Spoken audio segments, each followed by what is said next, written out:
Hai, masih bersama saya Mr. G bicara. Tentu saja bicara tentang kebenaran berdasarkan fakta, data, dan realita. Tentu saja didukung dengan sumber berita. Teman-teman, saya mengikuti perjalanan masalah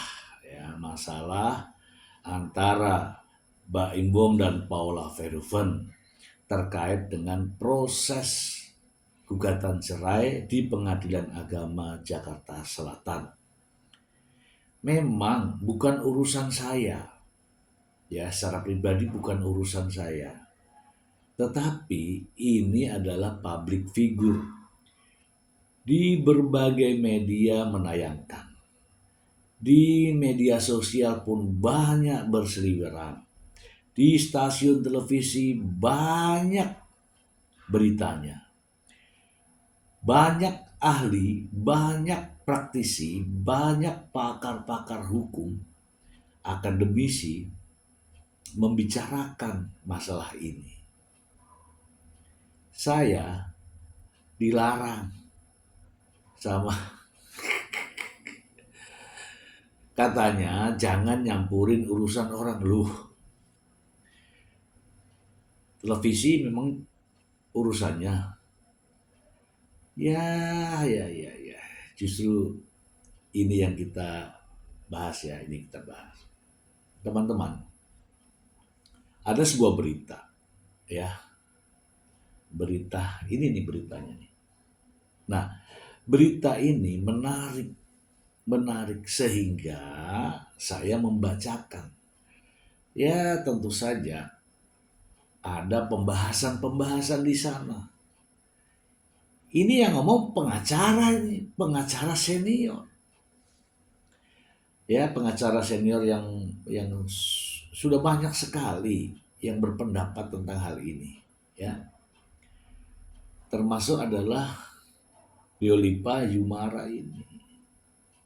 Ya sah-sah saja pendapatnya. Nah, makanya kita ulas pendapat ini. Namun ternyata ada yang sewot. Ada yang sewot. Ini pendapatnya ya, saya akan membacakan pendapat dari satu orang ini. Ya, satu orang. Katanya saya baper. Kalau saya baper tuh saya blokir, saya hapus, selesai. Iya kan? Inilah ya kita menerima pendapat dari seseorang. Ini buktinya. Jadi kalau tidak, itu sudah saya hapus, sudah selesai itu. Ya kan? Mari kita bacakan ya pendapat-pendapatnya berikut ini. Ini ya pendapatnya ya.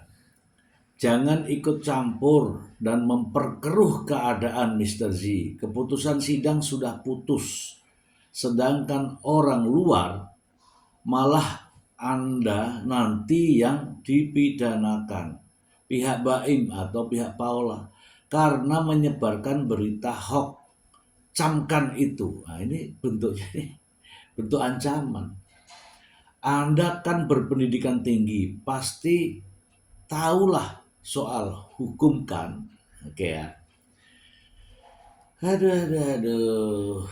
Ini dia bilang jangan ikut campur. Yang ikut campur siapa? Ini public figure, berita ada di mana-mana. Oke. Memperkeruh keadaan. Apakah saya memperkeruh? Saya itu berbicara apa adanya, fakta sumbernya ada. Oke. Sidang sudah putus itu di tingkat pertama. Hakim di tingkat pertama, jadi belum putus, belum ingkrah. Oke, udah paham ya? Sedangkan Anda orang luar, malah Anda nanti dipidanakan. Yang bilang saya orang dalam siapa? Saya sudah selalu katakan, saya tidak kenal keduanya. Oke. Kalau masalah dipidanakan, siapapun orangnya yang mau memidanakan silahkan. Oke ya. Mungkin yang berkaitan dengan ini silahkan. Oke, nggak ada masalah, aman ya. Terus ada menyebarkan berita hoax. Menyebarkan berita yang mana? Ini beritanya ada loh. Terus menyebarkan berita hoax, camkan itu. Wah, ini gawat ini, ada camkan itu. Tapi saya tetap santai. Menghargai dia, menghormati dia. Ya, makanya karena saya menghargai dan menghormati, komentarnya masih ada di situ. Nggak ada masalah. Oke ya. Nah, di dalam kolom komentar itu juga saut-sautan nih, saut-sautan dengan yang lain. Saya menikmati aja, saya menikmati aja. Kemudian ada ini ada yang nulis di sini. Pembuat konten ini hanya menggiring opini katanya. Biar pihak Paula dan pihak Bahim yang saling membenci dan menghujat. Saya tidak tahu ini ya, saya tidak tahu yang dimaksud yang mana, tapi jelas ya, apa yang saya sampaikan itu berdasarkan dengan sumbernya ada. Jadi tidak ada kebencian ya, tidak ada kebencian. Namun justru di sini menilai nih, ya menilai nih. Nah, gini nih, ada. Coba Anda baca baik-baik. Ini ya, Mr. Z, Anda berpendidikan tapi mengucapkan kata gaul. Loh, emangnya nggak boleh? Ini juga ada juga di manusia ya. Kalau saya orangnya netral, tidak memihak sana sini, mending kamu bikin konten tentang penindakan kasus korupsi dan premanisme. Tunggu dulu ya sampai di sini ya. Ya kontennya orang kan beda-beda. Ada yang konten yang membahas premanisme, silakan. Itu hak orang lain. Ada konten yang bikin terkait dengan korupsi, itu orang lain. Kontennya beda-beda. Kemudian ini premanisme yang merajalela saat ini. Jangan perceraian orang dibikin konten, malah tambah bikin gaduh kedua pihak. Kita harus netral, Pak, memberikan solusi yang terbaik bagi kedua belah pihak. Jangan malah memperkeruh berita perceraian orang lain. Ya sudah kalau begitu, semua media yang memberitakan tentang perceraian Baim Wong dan Paula, semua profesor, semua dokter, semua ahli, semua akademisi, kamu hentikan, biar berhenti semua. Nggak bisa, ini sudah ya, namanya juga public figure. Di media sosial ramai, di media massa ramai, di stasiun televisi ramai. Kalau Anda netral, ya udah diam, nonton netral, dah diam. Justru ini menunjukkan bahwa Anda tidak netral. Ngapain komentar? Tuh ya. Nih. Kemudian ini yang berikutnya nih. Aduh. Ini terlalu banyak berpendapat, tapi pendapatnya ini apa namanya? Gini ya. Saya tuh menghormati orang, tapi kalau pendapatnya guruin, ini bahaya nih. Ini dia nih ya. Menurut pendapat saya, isi konten ini menggiring opini publik. Loh, sumbernya ada, dasarnya ada, menggiring opini publik. Yang menggiring itu siapa? Wong pihak Baim dan Paula sudah adem kok. Kalau sudah adem, tidak ada beritanya. Kan? Yang adem itu ya kamar mandi kali ya. Biarkan pengacara kedua belah pihak yang berbicara.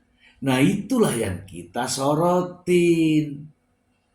Pembicaraan-pembicaraan mereka harus kita berikan, jangan sampai lah, jangan sampai offset, ya kan, jangan sampai kemana-mana. Ada kode etik pengacara yang harus juga kita jaga, ya. Kalau kita netizen cukup mendengarkan saja juga memperkeruh situasi dan dibikin konten pula. Oke, berita ini ada di mana-mana. Semua mengabarkan, podcast-podcast besar pun mengabarkan berita ini. Stasiun televisi saya sudah sampaikan tadi. Beritanya ada di mana-mana. Kalau Anda diam, ya udah nggak apa-apa diam, tapi jangan menyuruh orang lain diam. Karena orang lain itu banyak. Netizen jangan dikira memperkeruh. Netizen juga cerdas, mana yang benar, mana yang tidak. Dan jelas, ya, dan jelas ini ada sumbernya. Oke, aneh deh. Ini ada lagi, saya nggak tahu kemana arahnya, tapi ini ada lagi nih. Jangan mau digiring opini oleh pembuat konten ini karena dia hanya memperkeruh keadaan. Biar pihak Paula membenci pihak Baim. Pihak Paula membenci pihak Baim. Dia, Baim dan Paula saling cinta kali. Iya kan? Membenci pihak Baim gimana sih? Juga sebaliknya karena dia tidak bisa membuat konten yang bermanfaat bagi masyarakat. Ya kalau tidak bermanfaat di-skip saja. Aduh. Jadi konten ya konten. Kalau tidak bermanfaat ya di-skip saja, dilewati, jangan ditonton. Aduh, ada lagi kali ya. Nih ada lagi nih. Terlalu banyak dia komentar. Pembuat konten ini hanya menggiring opini biar pihak Paula dan Baim saling membenci dan menghujat. Apakah ini contoh konten yang bermanfaat bagi masyarakat? Kalau menurut saya, ini pendapatnya dia. Kalau menurut saya tidak. Saya memang orang bodoh, tapi tidak bodoh seperti kalian. Loh, ini namanya membodohi orang nih. Membodoh-bodohkan orang lain. Janganlah. Hargai juga pendapat orang lain. Teman-teman bisa baca sendiri ya. Aduh.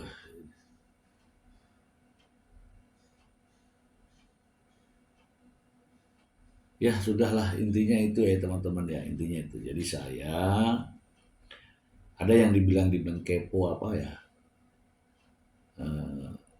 Enggak. Kalian boleh berpendapat. Dan saya menanggapi pendapat itu dengan santai. Ingat, santai. Tidak masalah ya. Teman-teman mau bicara apa tidak ada masalah. Bisa dijawab, bisa dengan argumentasi, ya tidak perlu ngotot ya, santai aja. Kalau nggak suka dilewatin. Jadi teman-teman, ceritanya seperti ini. Ya, ceritanya seperti ini. Saya mendapatkan berita ini. Berita ini. Dan saya membacakan. Dari berita ini, ternyata ada namanya Diolipa Yumara, ya, advokat, pengacara juga, mengatakan bahwa jangan masalah pribadi jangan disampaikan lewat publik. Boleh memang pengacara berbicara, boleh. Tetapi ada batasan-batasan terkait dengan privasi. Kalau itu diteruskan, itu kan ada undang-undang, bisa saja kita terkena ancaman pidana, ya kan? Apa salahnya? Apa salahnya setelah ada berita itu, ini ya, kita sampaikan. Ini persoalannya di sini. Gitu. Kecuali tidak ada sumbernya, kecuali hoax ya. Tidak ada hoax. Di dalam konten-konten saya, insya Allah ya, eh, mencari sumber, ya mencari sumber. Bukan hoax, tapi ada sumbernya dan itu bisa dipertanggungjawabkan. Jika ya teman-teman, jika ada orang yang nggak senang, ya silahkan dibalas dengan konten, dibalas dengan analisa, dibalas dengan pendapat. Silahkan, nggak ada masalah. Tapi jangan eh, menjatuhkan orang lain dengan cara-cara mengatakan bahwa bodoh dan sebagainya. Jangan, jangan, ya, jangan. Ini hanyalah sebuah konten. Kalau ini bisa memberikan pembelajaran, kita ambil. Kalau tidak, di-skip saja. Selesai urusannya. Tapi ya sepertinya, ini mohon maaf ya. Sekali lagi saya katakan bahwa saya secara pribadi tidak mengenal Baim Wong. Saya secara pribadi tidak mengenal Paula Verhoeven. Sejujurnya saya penggemar daripada Baim Wong dan Paula sebelum proses perceraiannya. Tetapi teman-teman ya, setelah terkait dengan adanya persoalan ini dan Baim Wong, dengar ya, dan Baim Wong sebagai laki-laki, sebagai suami, konferensi pers membuka aib. Dan itu juga banyak yang berbicara, bukan hanya saya. Membuka aib rumah tangga. Itu saya tidak lagi mengidolakan. Oke ya, tidak lagi mengidolakan. Baim Wong dan saya memberikan support kepada Paula Verhoeven. Mengapa? Karena seorang wanita, seorang perempuan yang sedang berjuang untuk memulihkan nama baiknya, untuk mengembalikan harkat dan martabat dirinya, untuk memulihkan dia sebagai seorang ibu dari anak-anaknya, dan kita berikan dukungan. Oke ya. Saya mengatakan bahwa seorang pria jika melawan seorang wanita, apalagi ini mantan istri, ibu dari anak-anaknya, saya mengatakan, kalaupun menang jadi arang, kalah jadi abu. Artinya adalah dah tidak ada manfaatnya. Dan itu juga disampaikan oleh para ahli-ahli yang lain. Oke? Jadi fair dong kita menyampaikan apa adanya. Memberikan dukungan kepada Paula Verhoeven sebagai seorang wanita, sebagai seorang perempuan, sebagai seorang ibu. Agar nama baiknya dipulihkan. Hal ini terkait dengan putusan hakim. Kalau tadi dikatakan sudah putus, belum. Karena ini belum ingkrah. Belum ingkrah, artinya belum memiliki kekuatan hukum yang tetap. Saat ini masih dalam proses banding. Semua orang, semua masyarakat Indonesia tahu. Paula mengadukan hakim ke Komisi Yudisial. Paula mengadukan hakim ke Bawas MA. Paula juga mengadukan ke Komisi Perempuan. Paula juga sedang dalam kondisi banding. Artinya apa? Putusan ini belum ingkrah. Memang sudah di putusan tingkat pertama. Hakim persidangan di tingkat pertama sudah dibacakan. Namun banding, ingat peradilan di Indonesia ini sampai beberapa tingkatan. Ada yang namanya tingkat pertama, ini Pengadilan Agama Jakarta Selatan namanya tingkat pertama. Tingkat banding ada di pengadilan tinggi, kemudian ada lagi di atasnya yang namanya kasasi. Kemudian ada lagi peninjauan kembali. Sepanjang belum ada keputusan yang tetap, maka itu belum dikatakan ingkrah. Oke lah, nggak usah panjang-panjang deh.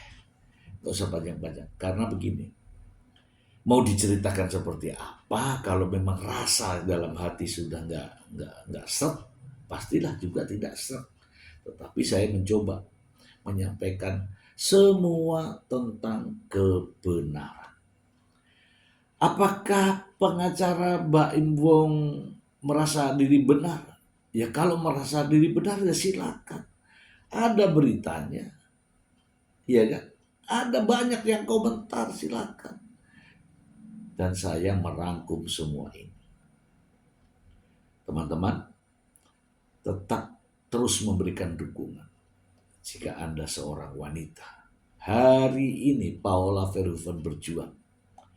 Besok, lusa yang akan datang, hasil perjuangan Paula Verhoeven akan dijadikan contoh, akan dijadikan jurisprudensi, akan dijadikan panutan. Karena banyak kan wanita-wanita yang tak berdaya, kemudian tidak tahu harus berbuat apa. Mari kita ikuti terus perkembangan, perjuangan, perlawanan Paula Verhoeven. Dan jangan lupa berikan terus dukungan kepada yang bersangkutan. Demikian teman-teman, semoga bermanfaat. Jika Anda tidak suka, ya silakan tidak usah like, tidak usah komentar. Dan kalau sudah Anda subscribe, silahkan ya tarik kembali. Itu saja. Semoga bermanfaat. Terima kasih. Bye.